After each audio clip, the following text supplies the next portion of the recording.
Behind home plate, we bringing it to them all day. You know what's up? Welcome to Birdland. Win or lose, we bringing it to you always. You know what's up? Welcome to Birdland. Orange or black, we rebuild the pack. No matter where we at, you know we coming back. Section 336, we on this, so tune in. You know what's up? Welcome to Birdland. Yeah, welcome to Birdland. You know what's up? Welcome to Birdland. Now, here come the boys from Section 336.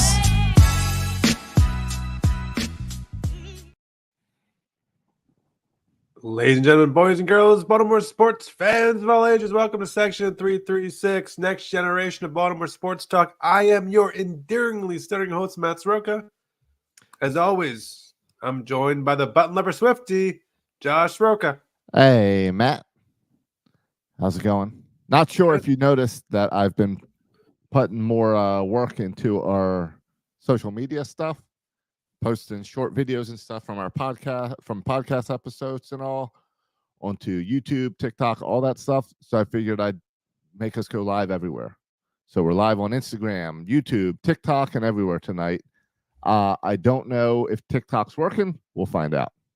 That's great. So on the January 22nd, the middle of what's been the most boring offseason in the history of the Orioles. Yes. You want to go live on all these platforms to talk Orioles? Well, there was a big announcement, 15 minutes before we did the podcast? We finally signed a guy. We made a trade. One we've all been waiting for. Yeah, Dylan Cease. No? We'll get to that. Okay. If you're on TikTok, just let us know that you can hear us, because it's our first time trying this thing. And I'm not sure if you can hear both me and Matt. We'll see. Yeah, we'll get into some Orioles talk, some Orioles rumors. We'll get into the cash considerations deal and why it's annoying, but I know I shouldn't be annoyed by it. And then, but first, let's get into this. Is Baltimore's next generation Baltimore sports talk. Let's get into the team that is the story. I saw you see Peyton Manning's son rocking the Lamar Jackson jersey. I did. I see the Lamar Jackson jerseys everywhere now. Everyone's Lamar Jackson. It's Lamar Jackson season. Yeah. I mean, he's no Taylor Swift, but Lamar Jackson, he's having a pretty big year, and this is kind of I feel like this is his put his name on the map. Take that, all you haters. Kind of year for Lamar. No, and it's got to be.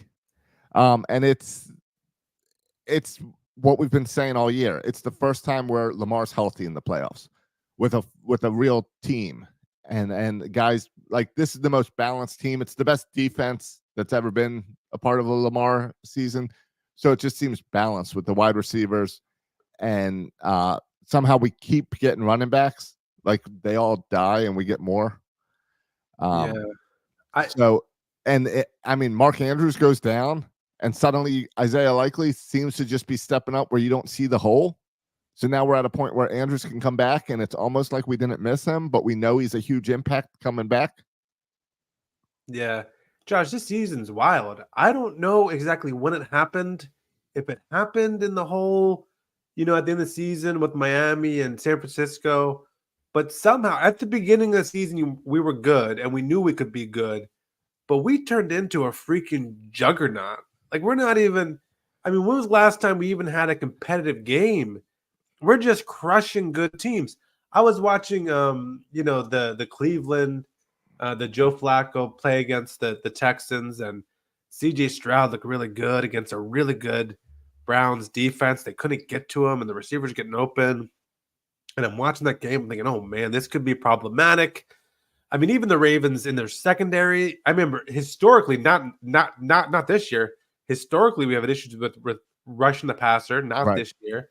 You look at our cornerbacks, and I go back to all the way to 2000 when you had those big names like Dwayne Starks and Chris McAllister.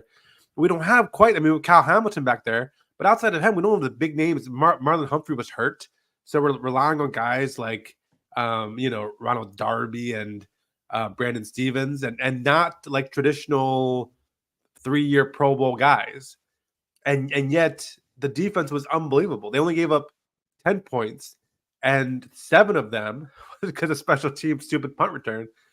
So our defense totally dominant on a great young quarterback. I was impressed by Lamar, blown away by the dominance of our defense, blown away by our front 7 who won't get up any rushing yards. I just somehow this team has turned into a juggernaut. I saw the line for the KC game was 3.5. That's a joke. That's a slap in the face. That it should be 7.5, not 3.5. Get but out it's of here with also this nonsense. right. But it's also the Chiefs, and you gotta respect the Chiefs. They've it's what first time in 6 years or something they're not hosting the AFC Championship game, so they're always there. So you got to give them a little respect. I did pull up to try to look at like some of the scores of the Ravens game this season, and I know that every game we lost, it was within us. It was within like 3-4 points. Like we were in every single game. So I look at that and I'm like, yeah, this was a crazy season, and I'm not scared of the Chiefs this weekend, and I'm even less scared of whoever we would then have to face in the Super Bowl. Once we get past the Chiefs, I'm not scared of the Lions or the 49ers. Yeah, but Josh, it's not even that we were it's not even that we were winning at the end. If you look at the scores, so let's go back to like all the way back to the beginning of the season when the Lions are one of the final 4 teams. That's and true. we beat the Lions 30-6. Yes. And that was to me where the Lions were playing really well. And then we crushed them. Everyone said, oh, the Lions aren't fake. No, the Lions are legit. We just crushed them. And then we beat the Seahawks by 34 points. Yep. We beat the Bengals by 14 points. We beat the Chargers by double digits.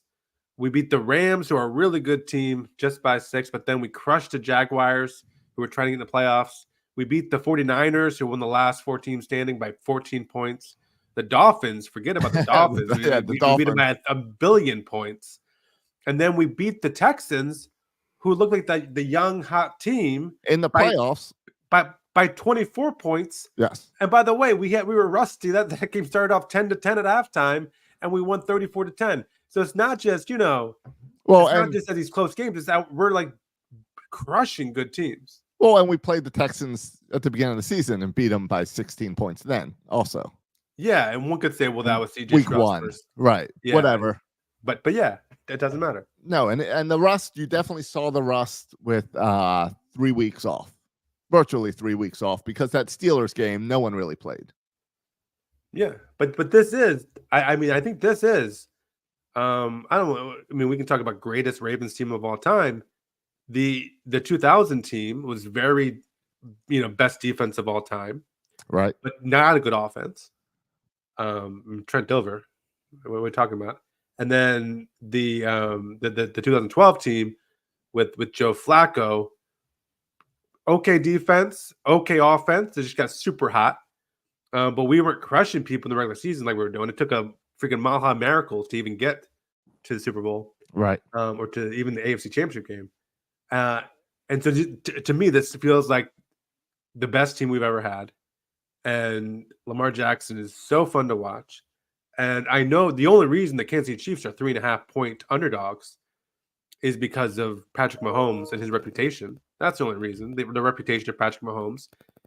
If we're trying to be more objective about this here, if we care about objectivity and trying to be more objective, there's no reason this should be a 3.5-point favorite. And so this is Raven fans, go make your money. This is easy money.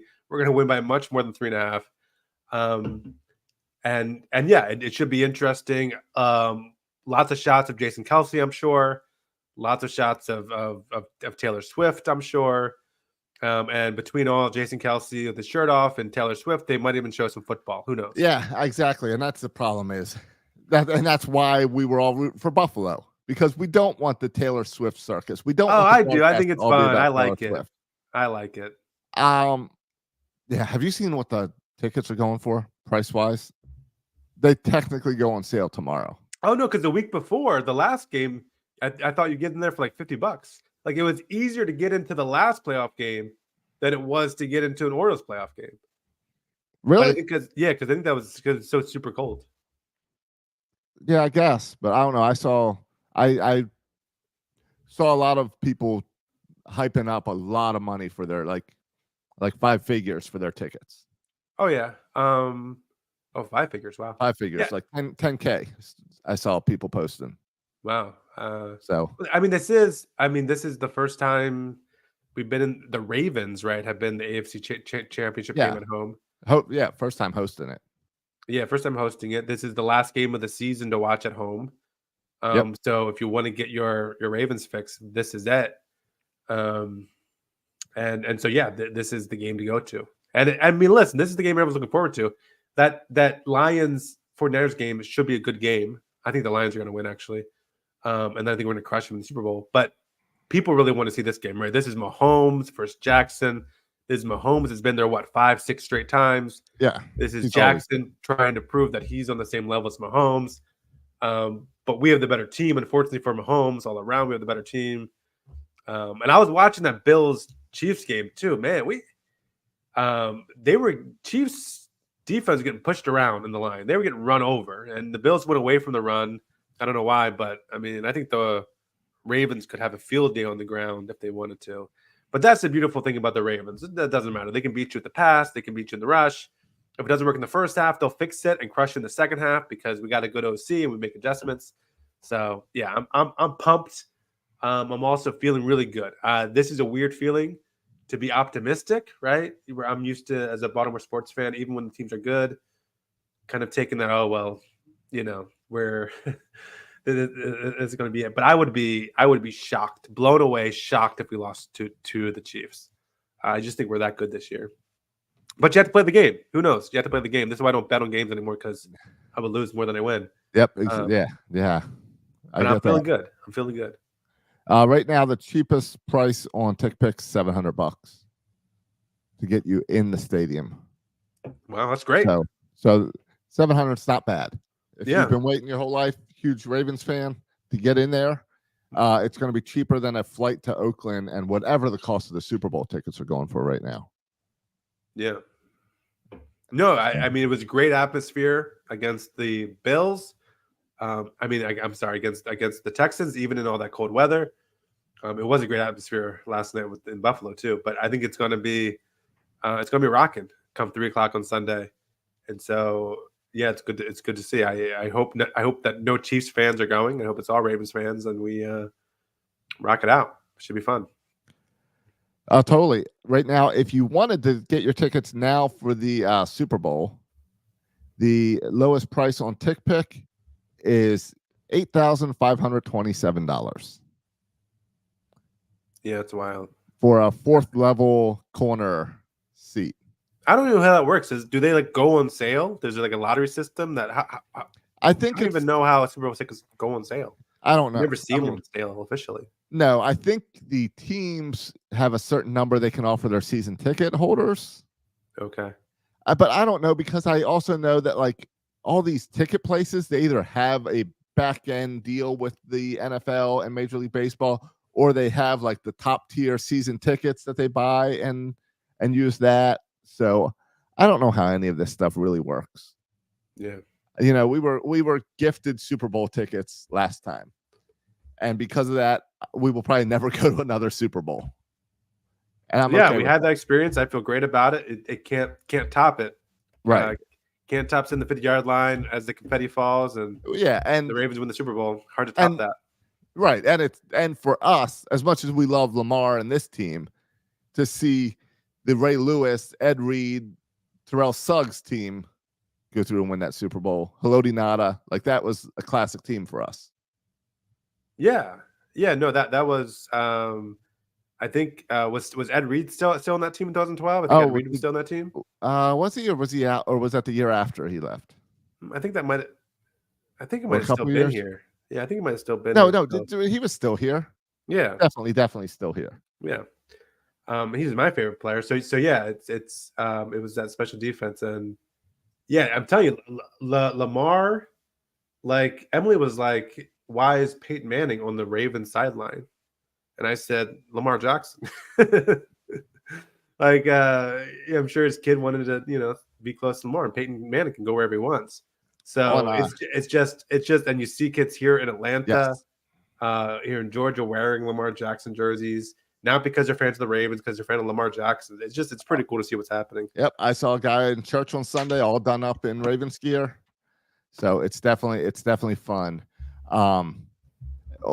In that last Super Bowl, Ed Reed did play. He got 5 tackles, deflected a pass, intercepted a pass. Okay, So we should have remembered that. Yeah, so he was there. He had a good game. It just shows you that's a typical Ed Reed game. Yeah. It's like, oh, no big deal. He didn't return it 101 yards. Hey, you listened to the new Ray Lewis podcast? You checked that out yet? Oh yes, I did want to talk to you about that. Have you checked it out? It's I did. I listened to all the episodes that are out. Yeah, there's 2 episodes out so far. So guys, this is a new podcast. It goes down the crime drama called The Raven podcast. It's called The Raven, and it's about the Ray Lewis, the white suit, that murder outside the Atlanta club. Wrong place, wrong time. Yeah, right. Yeah, wrong place, wrong time. And this thing that has stuck with Ray Lewis and became a joke about, oh, Ray Lewis the murderer. Yeah. So it dives into that. I did listen to the 2 episodes. Me too. What's your takeaway so far? Well, Josh, my takeaway is, you can go first if you want. All right. You're itching, I know. Go ahead, get it out. Well, I was going to just say, first thing I was going to say is we had another Ravens crime podcast many years ago. Is that the Steve McNair? Yeah, the Steve McNair podcast. Yeah. And I enjoyed that one. And I thought that did a good job telling the story. Yeah, these are complex situations. Right. that warrant 10-episode telling. Yeah. Yeah. And this one so far feels a little forced and feels what the problem is with all of these crime podcasts. And it was the problem with the serial podcast that started all of these, is when you finish the 10 episodes, did they solve anything? And that's my thought with this. It's like, all right, I listened to 2 episodes. Are we really getting anywhere, or are we rehashing all these details to not make any progress but try to tell a story? Like, are we going to, by the end of this, like they build it all up as, well, this crime was never truly dug into. No one really, truly did research the detectives did not try to figure out who murdered him. So do we think now, 20 years later, this guy's going to figure it out? That's my concern with it. What did you think of the podcast? Well, and I think the host's argument is that they didn't do a good job the first time, and he can do a better job, which we will find out. I think on the positive side, like this is done, it's the podcast host is alongside one of the people who was murdered, his younger brother.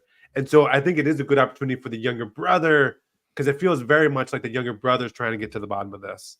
The younger brother wants to kind of come to terms with this and have some resolution. And so at least it gives him a voice and gives these people a voice to kind of do their best to get to the bottom of it.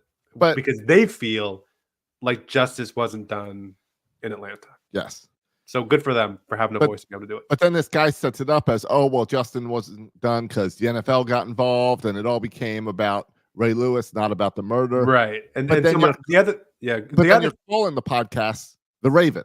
Yeah. So you're on the start making it about Ray Lewis. Yeah. And that was my other thought, where, I mean, they say pretty explicitly, he keeps on pushing. They go and interview the guy who's the rapper, whose whole posse got involved with Ray Lewis's group and which led to the murders. And they begin by, and he keeps on asking him, like, what was Ray Lewis's involvement? What was Ray Lewis's involvement? And the guy keeps on saying, like, Ray Lewis wasn't there and wasn't involved. Right. And in fact, it's frustrating because the case got distracted because of Ray Lewis being the celebrity, and it distracted them from really focusing on who did the crime.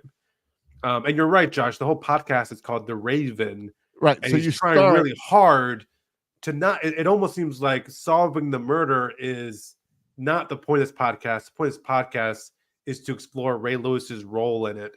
And even when the guest will say, like, he wasn't involved in this part, they really want to find something. And my concern Hey. is if you want to find something bad enough, you can make these links and you can tie these ties together, these conspiracies, right? If you really want to make something work. And I think that's where he's going to try really hard to get something dramatic about Ray Lewis. And so he's going to tie all these strings together. That's kind of my fear. That's my thing too, is by calling it the Raven, then he did one of two things. Either he blew the ending of his podcast by saying, usually these things don't have endings yet, right? Exactly. Yeah. So that means he put all 10 episodes together and he just blew the ending. And that would be like writing a book and calling it the big twist in the title. Yeah. So you either blew your ending, or you decided you have this agenda that we're going to look into this and find the link between the murder and Ray Lewis. Yeah. Well, and his defense, the only reason I'm listening is because Ray Lewis is involved. Oh yeah, me too. And truthfully, that's why I'm listening. Because there's a billion murder podcasts out there, and that was his. And I listen to none of them. I'm not a murder podcast guy. I'm not either. So this is good for my wife. My wife and I can actually listen to a podcast that we have in common. This rarely happens that our worlds intercede. Yeah, my wife's also the murder podcast girl. Yeah, and so this is perfect. We can listen to this podcast together, and then we can go watch the Ravens, and she can watch Swift. And so our worlds are really combining this week. It's really a good sports spouse. This is a great sports spouse week in Baltimore. Murder and Swift. Swift brings the Ravens, bringing husband and wives together. Absolutely. Yeah, I don't think that's quite how it works, but either way, it's a podcast. I don't know. I'm torn because you know what else I learned about this podcast while listening to it? What's that? That I should have cut the ads out of Section 336 years ago. This podcast has 20 minutes of ads in it. Yeah. I just hit the go ahead 30 seconds button. Me too. And then I realized, I hit this button 6-7 times while listening to this podcast. Yeah. So it's ridiculous. I'm glad we don't have ads on Section 336 anymore. People can go to Patreon, whatever, and send us money if they want, but we're not going to make you listen to stupid ads because I got ticked off in this podcast. Yeah, it messes with the whole format. It messes with all the flow. Yes. Yeah. So, check it out because it's Ray Lewis, but let's see if they actually ever get to anything.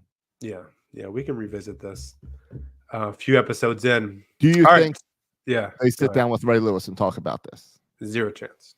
Exactly. Zero chance. I agree. Yeah. I think in order to make it compelling, now if Ray Lewis wanted to sit down and be part of this investigation, that would be compelling.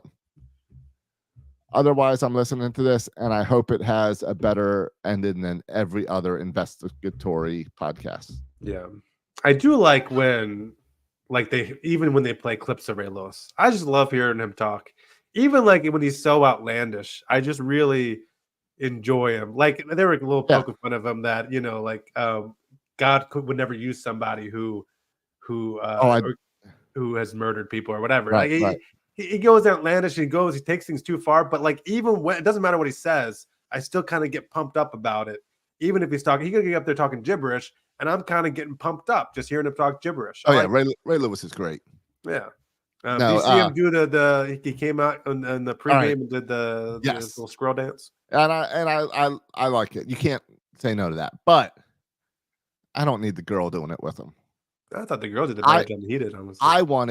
I wanted him to be introduced to the stadium, to the whole fire. I want to see the real squirrel dance. I want to see him do it for the crowd, because that crowd would have gone crazy if he came out and did the squirrel dance right there.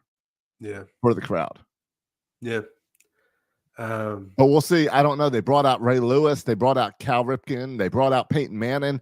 How do you one up it this week in Baltimore? I guess you bring out Taylor Swift, but the pro Ravens though. Yeah. Right, exactly. How do you one up that, and how do you take the focus off of Taylor Swift? I don't think All-Time Low is going to be it. Yeah. I'm surprised. Michael Phelps, maybe. I don't know. I'm surprised maybe in the middle of the AFC Championship game, Josh. Is this possible that John Angelos announced an extension for Gunnar Henderson in the middle of the game? Well, that's what I was gonna.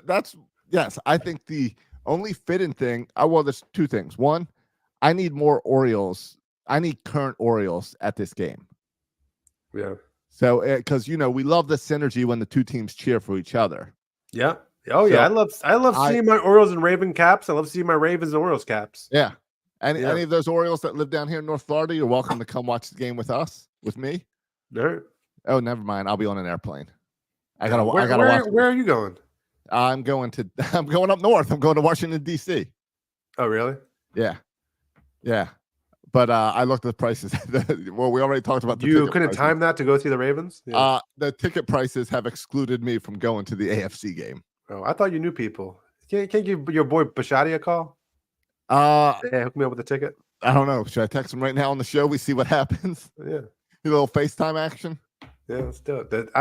He probably doesn't know how to use FaceTime. Oh, it just says answer. Everybody knows how to use FaceTime. But no, it is it is interesting to see what Angelos could do to one up this.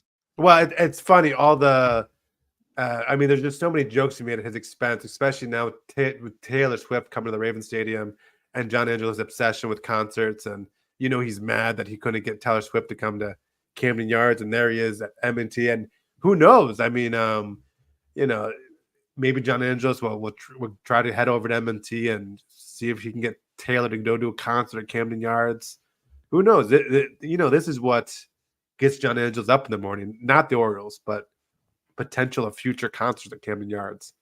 So, yeah, but I mean, I saw.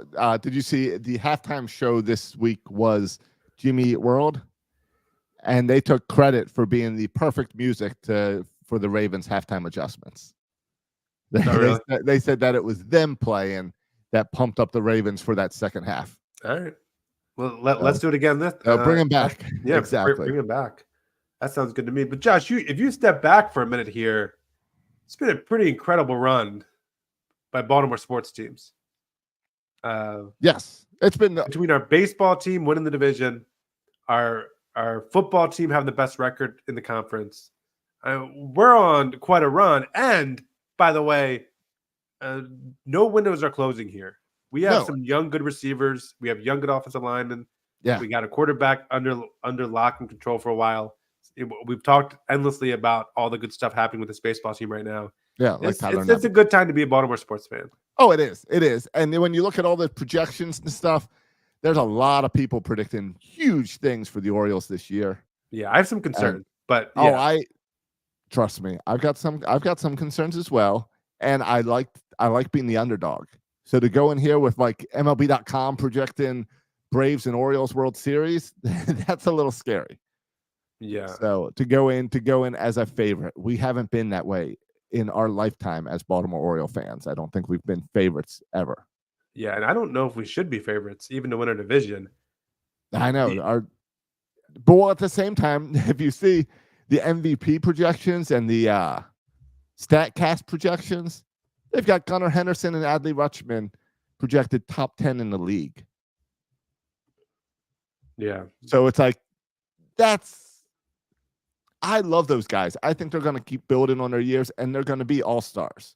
But to say that we're going to have 2 of the top 10 in the league, plus we're going to have Jackson Holliday at Rookie of the Year, you're setting up expectations. Can you do anything but disappoint at that point? It's scary. Yeah, and I do think, listen, I think it's hard. I can never tell if the Rays have gotten better because they always trade pieces for other pieces, and they're always good. So I'm sure the Rays will be good. But I think the Yankees stand out of mind, but the Red Sox haven't gotten better in this offseason. I think that the Blue Jays are about the same, but I think the Yankees have gotten remarkably better, if for no other reason than, their offense gets a huge boost with trading of Juan Soto. They also sign Marcus Stroman. And I think it's very possible, if not likely, that they'll end up with Jordan Montgomery or a Blake Snell. I think it's very possible. So it concerns me the Yankees are probably annoyed about what happened last year. The Yankees are annoyed at the Orioles, and the Yankees are saying, oh, you guys – and the Yankees are probably laughing at the Orioles for not spending any money and looking this as an opportunity, with the Red Sox being kind of down, the Blue Jays a little bit disappointing, the Rays are having their own issues. I'm sure the Yankees think, oh man, this AL East is ours. For the Orioles aren't doing anything. The Yankees are probably saying this AL East is ours for the taking. Yeah, So they that can buy concerns it. me a little bit. Yeah. Yeah, I totally agree. Dylan Cease is just not going to be traded now, right? Yeah, it sounds Like to it me. sounds like the White Sox want like the moon for him. Yeah, multiple top prospects. We don't know what that means. He's not worth that. Yeah, it's well, and because Josh, how many people want Dylan Cease? A whole bunch of teams. A whole bunch of teams have been linked to him like Dylan Cease, but and Dylan Cease nobody's hasn't gonna been pay that. traded. Right? Why?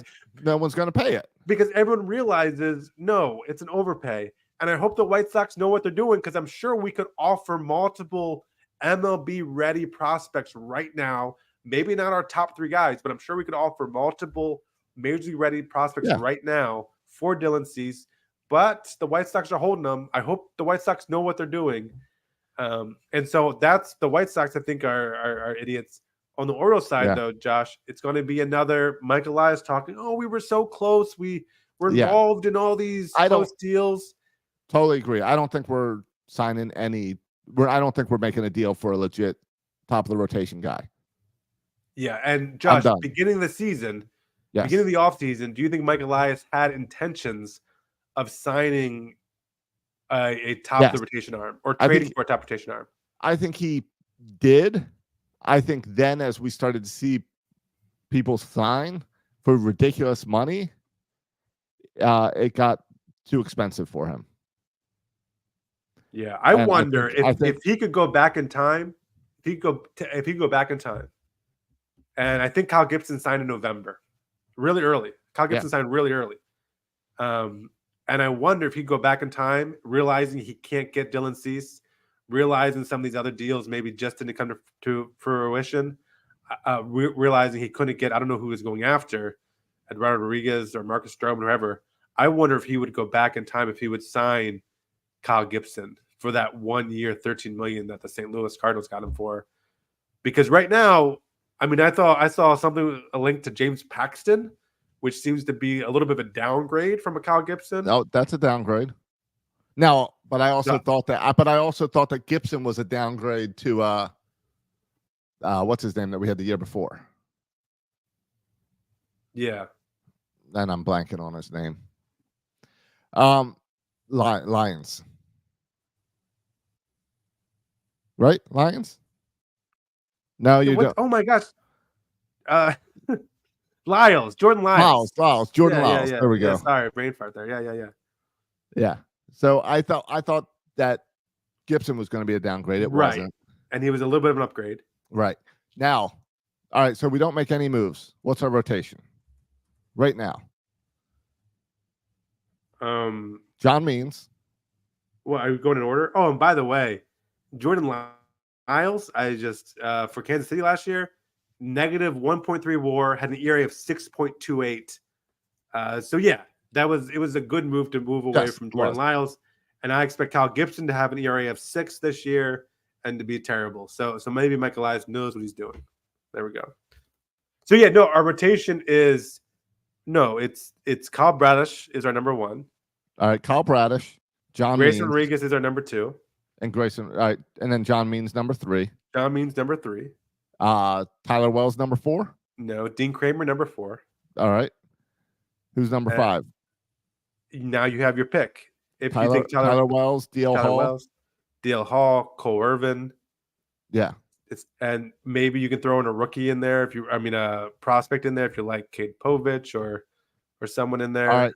Do you mind that rotation? I'm perfectly fine with that rotation. I'm comfortable with it. I mean, Josh, we saw last year though that number 5 spot where Cole Irvin struggled for a while. Tyler Wells lost it halfway through the season. DL Hall has been inconsistent on multiple levels, both performance and also kind of being ready to play and health, all that stuff. What's nice in having a Kyle Gibson type guy is it gives you the luxury, right? So when Grayson Rodriguez was sent down last year, you had some wiggle room there. This rotation has less wiggle room. What if there's an injury? What if Grayson Rodriguez gets hurt? right? Or Kyle Gibson, or I'm sorry, Kyle Bradish get hurt. Then all of a sudden, you're really counting on a Cole Irvin or a DL Hall, and maybe you don't want to put all your eggs in the Cole Irvin, DL Hall. So, and that's why you think about a James Paxton signing just for depth reasons in case something happens. But that's a huge step down from a Dylan Cease, and even a step down from a Kyle Gibson. Right. Now, if you're rolling with a Kyle Bradish, Grace Rodriguez, Dylan Cease, John Means, like that's legitimate. And even if one of those guys get hurt or one of the guys struggle for whatever reason, it's less of a blow. I mean, I guess that's the thing, right? Where with the Orioles in this rotation, we see injuries happen all the time. We saw it last year with the Braves, and to a lesser extent with the Dodgers. Their starting rotation get decimated. We saw a little bit with the Yankees too. Starting rotation get decimated with injuries, and there's no depth there. And you want as much wiggle room as you can if you're the Orioles to say, okay, what if Dean Kramer, he loses it, right? He just doesn't have it. He has an ERA of 6.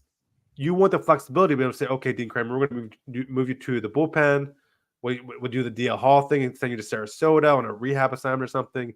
And we're not going to miss a beat because we can fill in someone there. And so you have more wiggle room. And this team, and last year, listen, if everyone plays like they did last year, if Kyle Bradish and Grace Rodriguez and John Means, if they play like they played the last month of the season, not including the playoffs, we're going to be okay. And Dean Kramer, throw him in there too. We're going to be okay. But you like some security there. And so maybe you wait till the trade deadline and then you see where you're at as an organization. And if you think you can hold on and be competitive, and I think we can to the trade deadline, then you're not forced to do anything now. Like the Orioles are in a position where they have to do something, right? We don't have gaping holes. Right. We just have areas that could be upgraded. Do you think we have made an offer to Jordan Montgomery or Blake Snell or one of these guys?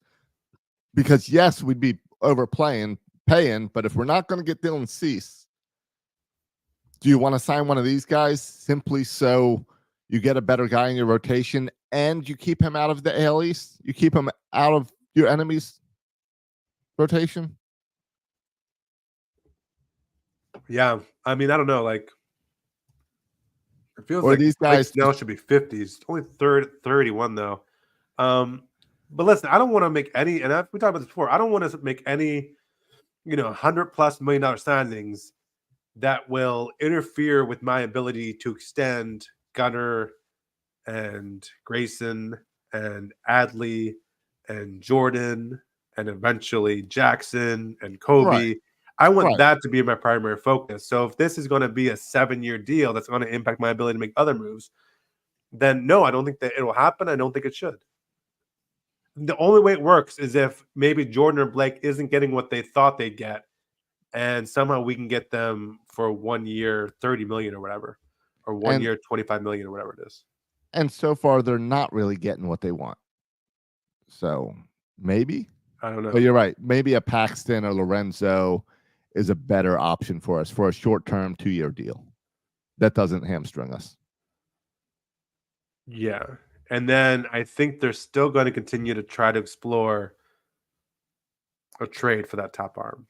I think it's more likely that we trade for a top arm just because of the cost than we sign one. Okay. I like that, but I am glad we are not just giving all our top prospects for Cease. Like, I'm glad that we're not in a desperate mood. I feel like that's a. Are you concerned that Michael Elias is being called a prospect hugger? Are you concerned that he's being called a prospect hugger? No, because he has proven that his prospects make it and make a difference in the big leagues. So until we see some major busts from him, I'm not worried about it.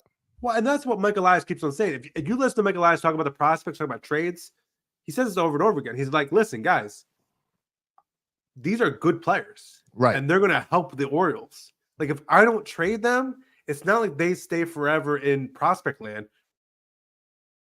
No, like, they're going to be productive players for the Orioles.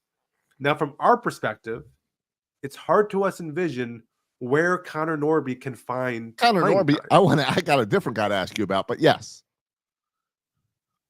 Go. Or Joey Ortiz. I'm Yes. talking about the guys who've already played like a whole season in Norfolk. Mm-hmm. They're ready to go. Joey Ortiz, Connor Norby. It's hard to, but Mike Elias says is of the opinion they're good players and they'll help the Orioles. Yeah. So we'll have to see how that plays out. All right. So let's talk about a good player that can help the Orioles. Tyler Nevin. I don't know why I put yes on there. All right. We DFA'd him last year. Tigers took him. Now we reached out and traded cash to get Nevins, which means Mike Elias called Detroit and said he took a break from trying to acquire pitching to say, hey, can we get Tyler Nevin back? He's out of options. Surely Mike Elias likes something about Tyler. How do we fit him in this team next year?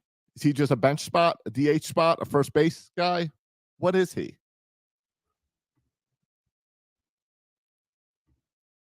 Yeah, I mean, I think he's your starting first baseman at Norfolk.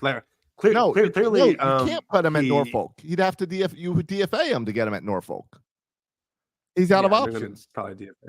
Okay, then they'll probably DFA him. Then why wouldn't the Tigers just take him right back? Be like, we got cash from the Orioles for nothing. Well, it's cash considerations. I think you don't consider taking the cash anymore if you get him back. All right. I think it's worked. Cash consideration. Okay, I think it's worked out in a situation where here's how I think it works. I have no idea. How I think it works is like if Tyler Nevin makes the open day roster, we give him a certain amount of money. If we just go to spring training, we give him a less amount of money. Yeah. I think it works. That's my. What do we give them if we DFA him and now the Chicago Cubs take him? Yeah. What do we pay? I mean, I don't think we have to give Detroit money then. That's my opinion. Of course we do. I don't think we do. Of course we do. There's no way we would take a player, then another team take it from them. Detroit gets nothing out of it. There's no way. All right. Well, maybe we give them a less amount then.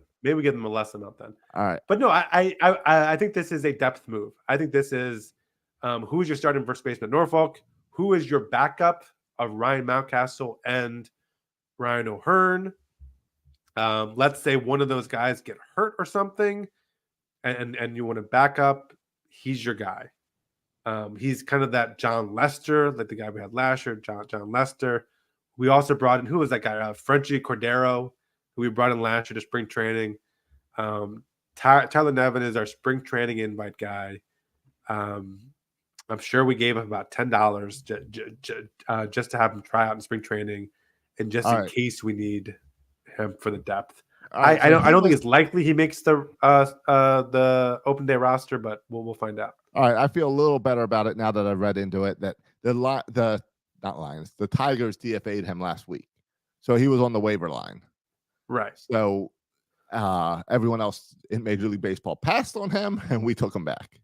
Right. So all right. So it was just an easy. Oh, look, he's on the list. Let's put in a claim.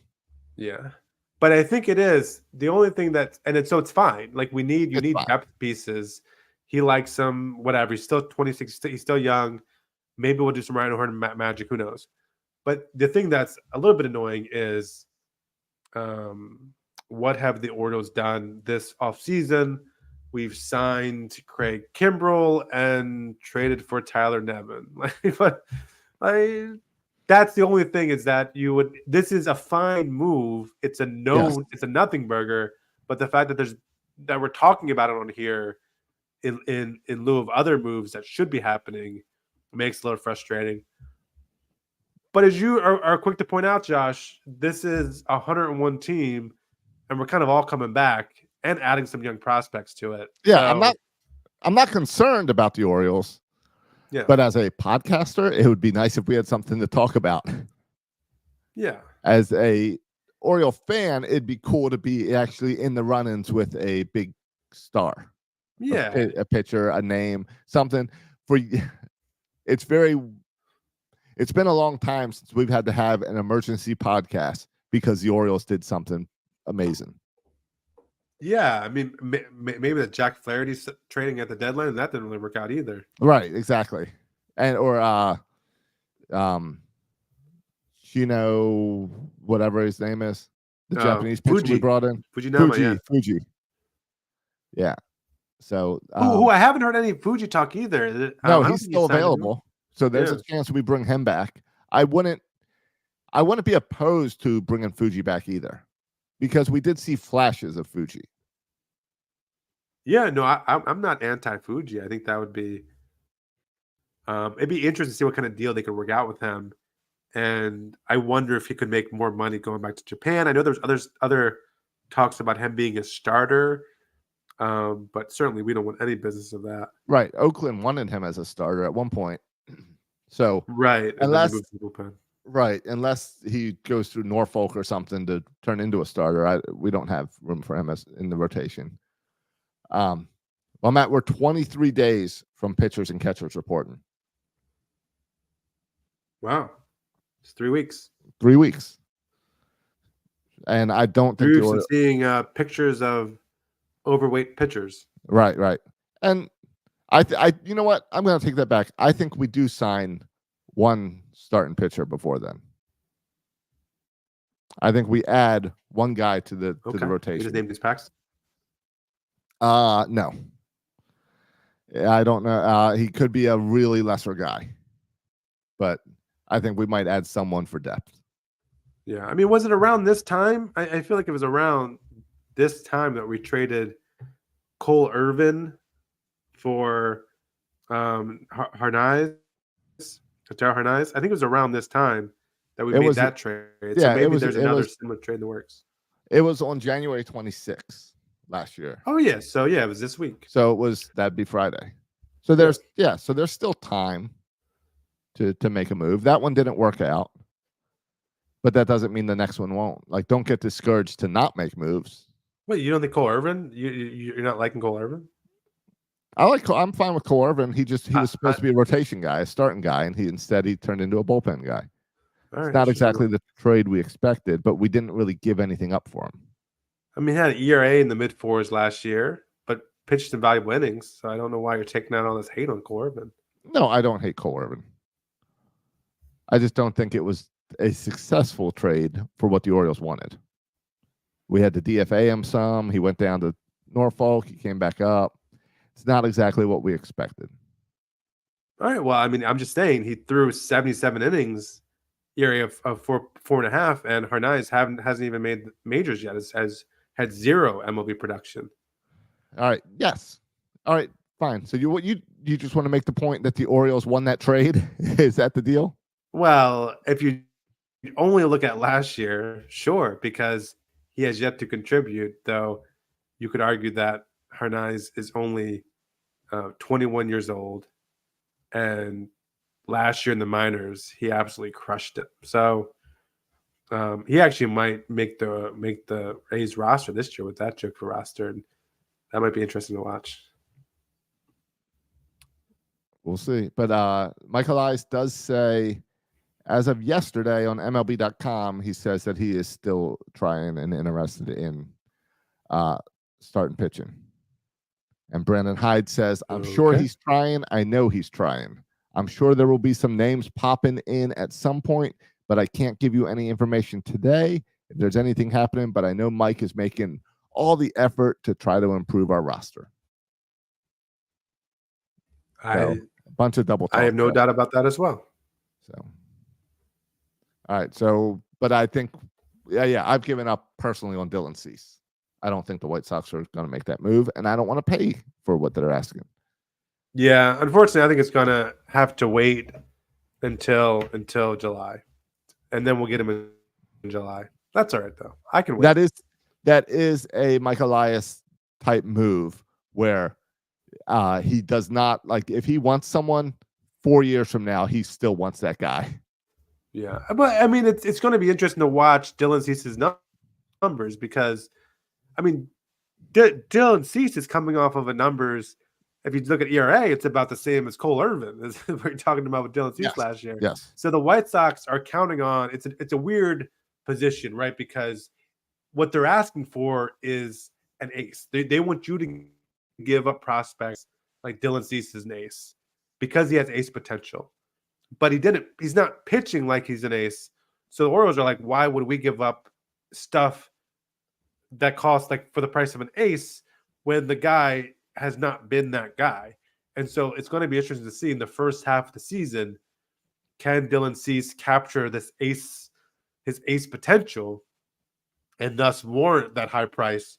Or if he struggles again, if the White Sox are going to be forced to lower the asking price. Right. Or they could just pull Orioles and Manny Machado and wait till, the very last minute, Yeah, very 2 last. years from now, and then trade him for pennies on the dollar. Yep. Hopefully the White Sox will be smart and trade him, if not this offseason at the deadline. And hopefully we can be the team that gets them. It will be frustrating if a rival gets them too.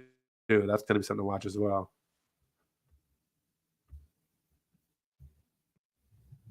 I agree. All right. So, Matt, as I was saying, this weekend I did poor planning, and I planned for my trip home from DC to be Sunday at 2:55 is when my plane takes off. Kickoff, as you know, is Sunday at 3 p.m. The calendar was set a while back for the AFC game at being at 3 o'clock. Yes, I wasn't thinking. Right. My mistake. But I'm flying American Airlines. These planes all have TVs or whatever now, right? Like I can plug my phone in and I'll be able to watch this game. As long as it's not Spirit, yeah. Yeah, I'm not. Yeah. All right. So my thought is I'll be able to at least watch the first half on the plane, land, watch on my phone, get the wife to drive home so I can watch in the car and still make sure I watch all of this game and don't miss a moment of Taylor Swift. Yeah, just get the Paramount app and you're good to go. The Paramount is that how I got to do? No, I got YouTube TV. I'll just use YouTube TV. Oh, hey, when I try to watch the game on YouTube TV, it doesn't work. Why not? I can watch anything else, but not the playoff games. It says like playback error or something. Oh, you mean to like a replay to watch them late? No. I mean like yesterday's game. Oh, weird. The Bills and Chiefs. I tried to watch on YouTube TV and the game before that too, and it wouldn't let me watch it. So I ended up getting Paramount Plus. So you paid the $5. Yeah, I paid $5. I don't know what that's about. But now I can watch because 2 weeks. I watched them all on YouTube TV. Oh, that's weird. And yeah, it's happened multiple times where I can watch anything else, just not the playoff games. So I thought it was like a deal with the NFL where they block YouTube TV or something. Yeah, or something because the game was on ESPN, right? Or no, CBS. I was able to watch the ESPN playoff game, but I wasn't able to watch the NBC or the CBS playoff games. Okay, so maybe it's like a locals thing versus where you're at or something. I don't know. Yeah, I don't know. That's strange, but at least you got it covered with Paramount for next one. I'll watch it on YouTube, and that's good to know that if needed, I'll go over to Paramount. Yep. So, and then we'll get together maybe for the next game if the Ravens have another game. Yeah, I'd love to. I'll travel down to Florida, or we'll meet in Vegas, whatever. And meet in Vegas. Are you buying those tickets? Yeah, we'll see what happens. We took ads out of this podcast. I can't afford those tickets anymore. All right. Well, you know people, so I don't know any people. Yeah, Dominique can't hook you up. You don't talk to Foxworth anymore. I do. I mean, he's got like ESPN connections now, not NFLPA connections. All right. NFLPA got us those 50-yard line tickets, not ESPN. Fair enough. ESPN just lies about their employees or whatever so they can win enemies. Yeah. You need to move back to Maryland and work in some nicer homes. That's your problem now.